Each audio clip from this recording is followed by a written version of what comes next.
Today on Corinne's Picks, we have Grace Mateo.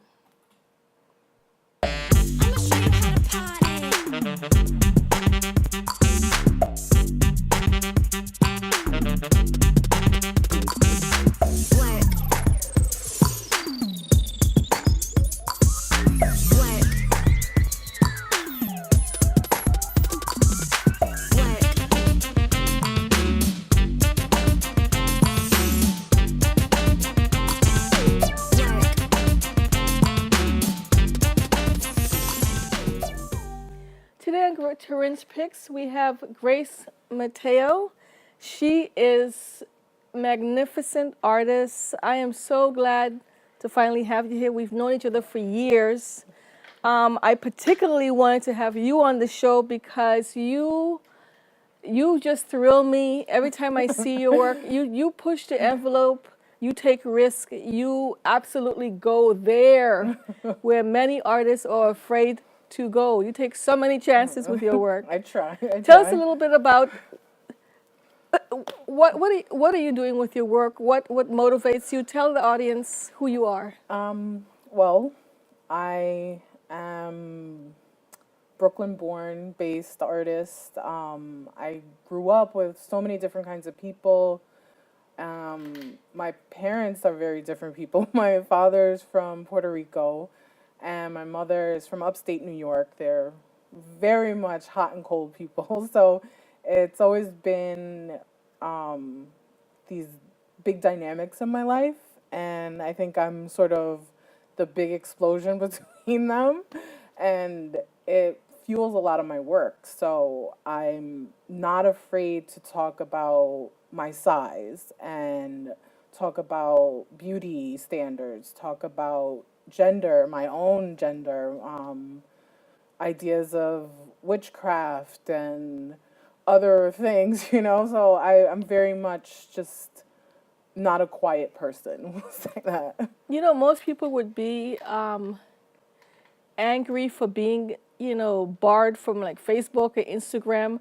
But for me, I think that it gives you a lot of street credit. I mean, I'm like, whoo-hoo! I mean, she got kicked off of Instagram again. Well, it angers me because, as artists, like, one of our big things is censorship, Like, it's frustrating because art shouldn't be censored. I can understand if you want to censor certain things for children, but as adults on what's really mostly an adult platform, especially like Instagram, which is basically photographs, there's so much stuff that's sexualized on there. But when it comes to just art and just expressing ourselves, it shouldn't be taken down. And so for me, it actually gives me a push to do more. Like, it doesn't make me want to stop. It makes me want to just keep showing things. One of the things that was taken down was a photograph of my body. And it was, to me and to a lot of other women, not just plus size women, but people of all shapes and sizes, they find beauty in other forms other than these standard thin model types, And it doesn't have to be where we see a body like that and cringe and shy away. It's just a body. And when you're putting it in art, you should see it as art instead of something overtly sexualized, which is so common. I think it proves that you're doing something right, because if you weren't upsetting people, it depends why you're doing art. Are you doing art to do pretty pictures, or do you have something to say? Oh, I definitely have a lot to say. That's an understatement. I think you can definitely paint pretty pictures, but I think if your art has a message, there's more power behind it. You can touch more people. And I agree, if you can make someone upset, if you can make them think, if you can move them in some other way other than being romantic with a painting, then you've done a good job as an artist. Well, you know what? I can't treat this like my private living room, because I can talk to you forever, because I'm a official groupie of Grace Mateo.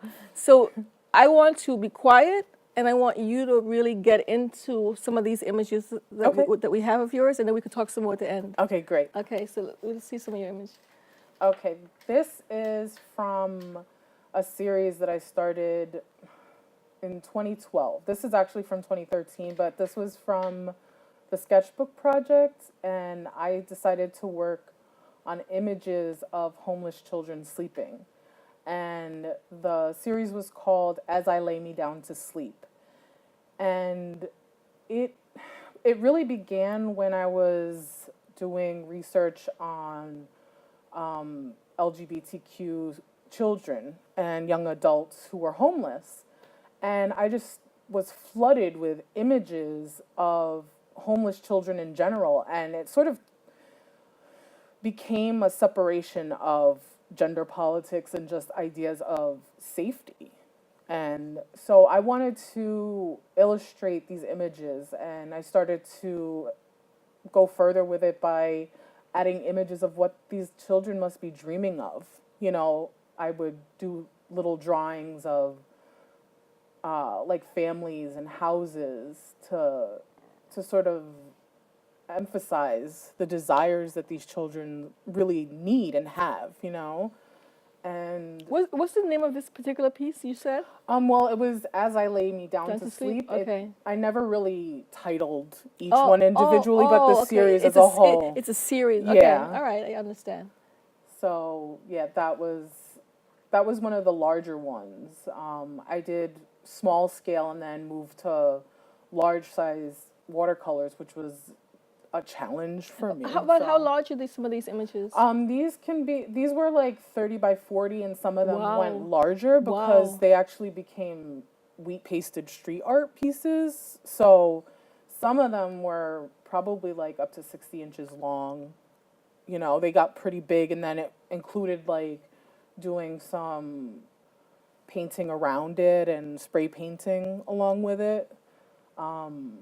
I was upstate in Connecticut area, I believe. I can't remember the place, but it was a time when I would just travel a lot. So I was up there, and we did a lot of work on buildings in rundown areas, and it was part of a project, like a revitalization. So it was like, let's make this place look pretty, you know? So these were some of the images that I had put up over there along with a bunch of other artists. So Okay, so can we see the next one?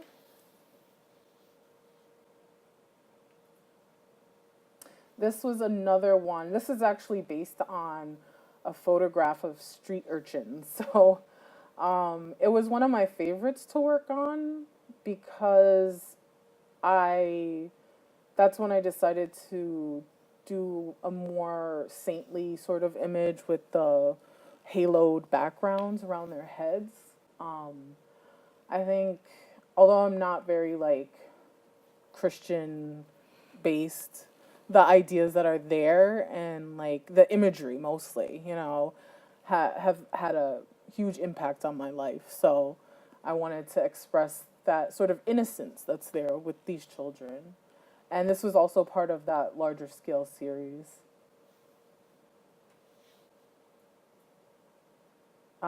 Again, this was part of the large scale series, and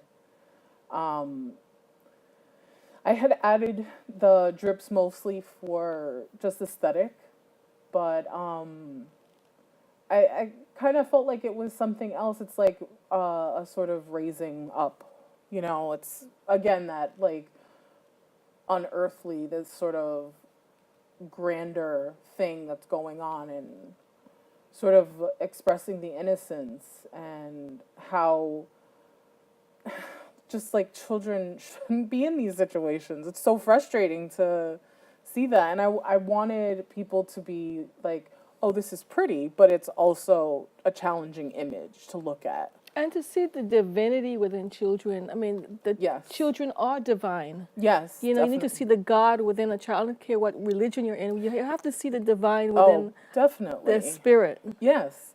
I totally believe that. I work with a lot of children in doing art, and just it's so magnificent to see these young people who are so full of life and beauty and have this ability to express freely.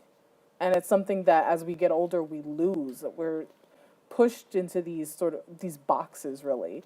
And I love that children sort of decide that there is no box, you know, and they definitely need to be protected in that sense. Okay, so let's see the next image, please. Oh, this is another one with the children. A lot of people were have been upset about this one because of the red drips, but it's not supposed to represent blood.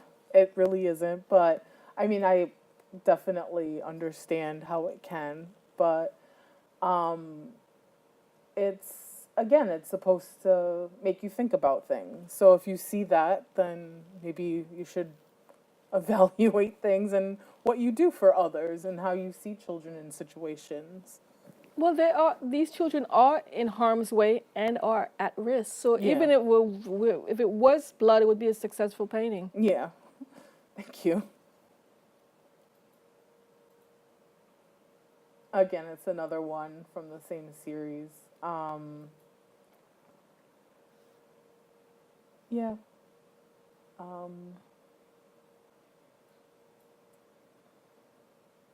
And this one is actually one of my favorites. It was one of the first ones I did small scale. And I feel particularly close to this one because it made me think of my brother and I. My brother's older, and he was born with a tumor, so he's epileptic. Oh, okay. So there have always been these ideas of children with disabilities being the ones that need to be protected, but he was very protective of me for a long time. And so this one's particularly close because of that, and yeah. This is from my Crying series. This is another watercolor. I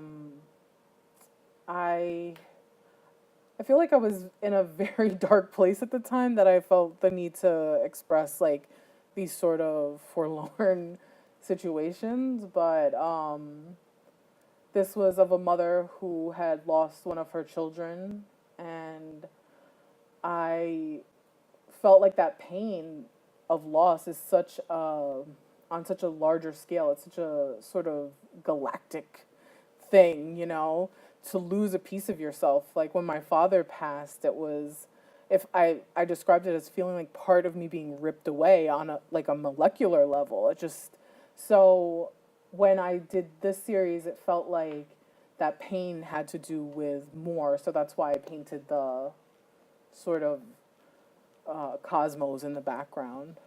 Okay, we have 2 minutes before we do our little PSAs. Okay. So I want to dive a little bit into, let's dive into your a little bit about you said that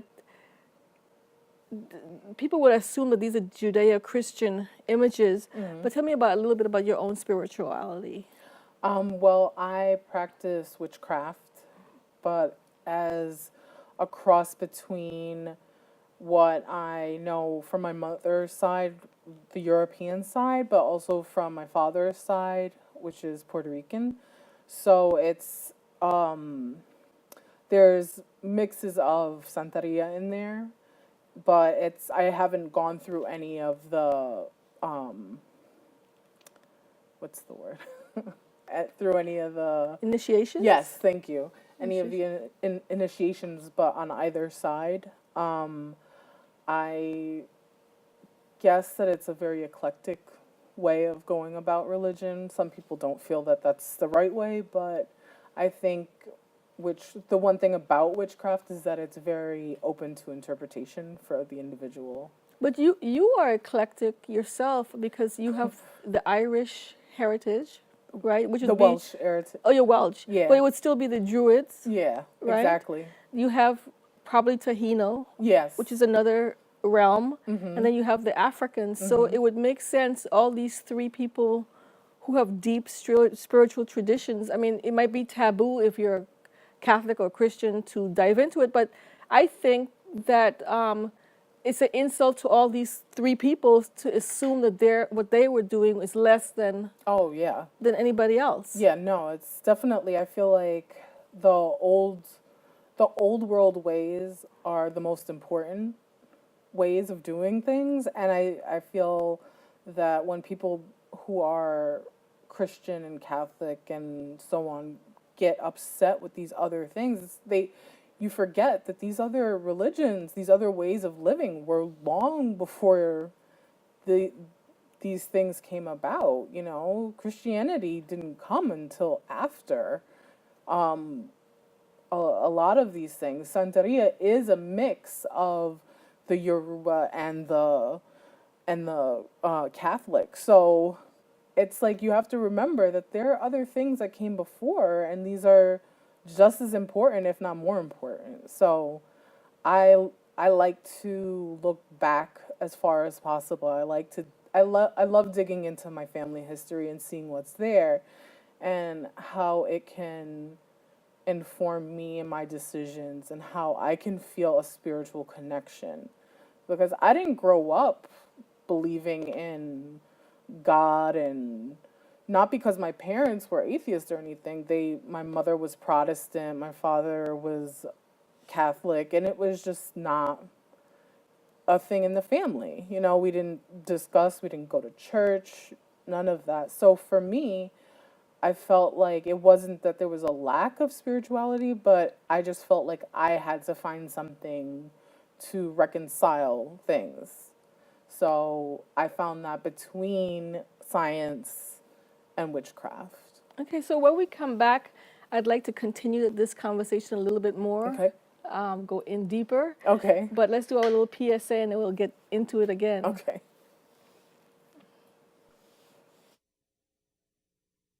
I see you mobbing over her. Let's go. Let's mob. Let's crawl. Let's crawl. Let's crawl. Hey, yo, we mobbing. Come on, girl. Let's crawl. Hey, yo, let's crawl. Hey, yo, let's crawl. Hey, let's crawl. Hey, yo, let's crawl.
You've messed up your son's haircut. Mom? Do you A, try to fix it, Like it never happened. B, work with what you got, or C, show solidarity? Thank you, baby. As a parent, there are no perfect answers. But you don't have to be perfect to be a perfect parent. Thousands of teens in foster care will love you just the same. So when we went to break, we were talking about religion. I just want to sneak a couple of minutes in with that, and then we can go back to some of your images. Okay. You know, in the 60s, at this big revolution where people basically tossed out a lot of traditional ideas, and now it's not uncommon for somebody to say, "Oh, I'm not Catholic, I'm not Christian, I'm not Muslim, I'm just spiritual or religion." But I think the issue that many people find is that, you know, they threw away lots of institutions, but there's no real we haven't really replaced it with anything that's solid necessarily. So I think a lot of us are searching for some kind of spiritual practice of, some ways of honor, building up ourselves in a spiritual level. Oh yeah. So I mean, I feel like that's what you were kind of like what you were saying. Yeah, I mean, I think that there are big questions, that we all have. Like, is there a God? What causes this to happen? Why this? Why that? And I know that science answers a lot of those things, but there are still things that are left unanswered. So, and there's just like general hope. Everybody wants hope. No matter what your situation is, you always want hope, and it's what keeps us going. It keeps us creating. It keeps us getting up in the morning and going to work. It keeps us moving forward, getting dressed in the morning. You need to have that. And you need to know that there's something bigger, I think. So for me, I found that in my practice with witchcraft. I felt like I had answers to things that I didn't have answers to before. Why am I so creative? Why am I so angry? Why am I so, like, all these little things that you can't really get a scientific answer for, or even if you did, that, oh, it's your serotonin levels. It's like you want something on an emotional level to satisfy you. And I feel like a lot of people can't find that, or they find hypocrisy in certain religions. So I think that's a big reason why witchcraft is sort of becoming a norm now, especially for a lot of young women. Well, the word witchcraft is kind of confusing for me because I know that like Santeria or voodoo or, candomblé, the different religious practices that are almost taboo, and the way that taboo is enforced is by calling it witchcraft. I mean, when you say witchcraft, you're talking about Wiccan. I mean, because to the people who, because witchcraft in the Western sense with Hollywood, people think you're talking about devil worship. Oh, no. So can you elaborate a little bit more and explain and teach? Sure. Actually, devil worship is its own religion. So, I mean, for me, I don't see it, I don't hear it that way. Voodoo is a religion. Santeria is a religion. These are things that are established, that people who have been taught are negative things because maybe sacrificing or because of it being related to something unknown. But in the way that I practice witchcraft, it is a combination of different aspects of religion. It has parts of Buddhism, it has parts of Santeria, it has parts of old world paganism. I don't follow Wiccan, which is a form of witchcraft. It is an established religion that was created, I believe, in the 60s, if I'm correct, or maybe the 70s. But I don't follow an exact structured religion like some people do. I take from things that fulfilled the different parts of me. And I think that in turn becomes my own personal religion. And I think that that's more fulfilling than following a structure, a book, or rules that are put down. Like, if you look at Santeria, there is so much to it. People think it's just, a bunch of people cutting up chickens. It's definitely not that. They cut up chicken in Judaism, so... But yeah, exactly. I mean, it's not even about that, but like people like don't see that there's so much to learn. There's so much. It's so intricate. You have to be taught specifically about these different rituals. The same way that if you went into any other, Western religion where they have you taking communion, it's just the same. It's structured. But as much as we talk about the environmental movement, I would think that people would be attracted to it because the gods and goddesses come from the environment. Oh, I'm a yeah. goddess of Yemanya, Yes. of the water, Oshun. These are, bees represent Oshun. I mean, these are like things that are earth-based and very natural. We have like very little time left. I'm going to shut up and try to squeeze some, like a slideshow of some more of your images, because you show about ageism, showing your parents, you showed about body image. I want the audience to see that. Okay. Okay, so maybe quickly we can go through these images really quickly. Sure. This is my mother. These were actually based on some of the witchcraft practicing that I was doing, and it was a celebration of her as being my mother, but also being an inspiration to just my life in general. Again, this was another one of her. It's the crone, I called this one.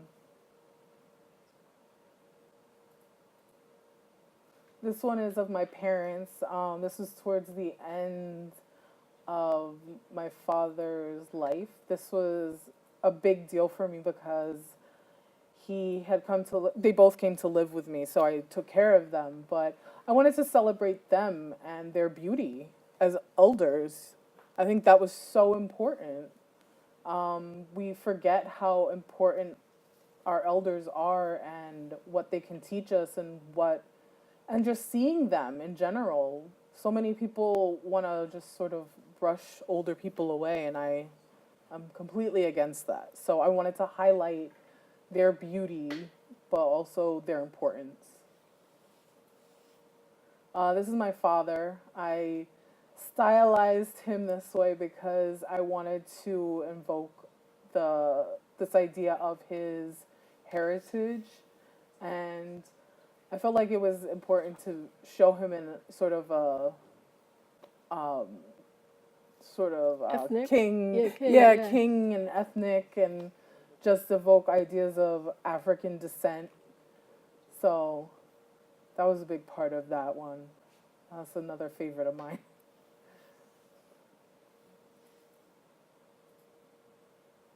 This one is from Anatomy of Abuses. It was a series I did about women in general and how we view women and gender, but also beauty. So, Okay. Can we show the last two really quickly? Because I think we've run out of time, but I do want them to get a full picture of what she's doing. this is from the Divine Trash series, and another one about beauty ideals, and it was a homage to Divine the Drag Queen. And I think we have one more quickly. This is from the Flawless series, and it has to do with body image and how we tend to cover things up, but I wanted to accentuate those flaws. Your work is magnificent. We've come to the end of the show. We really should have done a part 2. But if anybody wants to see more of Grace's work, they can go to her website. What is your website? GraceMateo.com. Okay, thank you so much for being on Corinne's Picks. Thank you. you. I'ma show you how to party.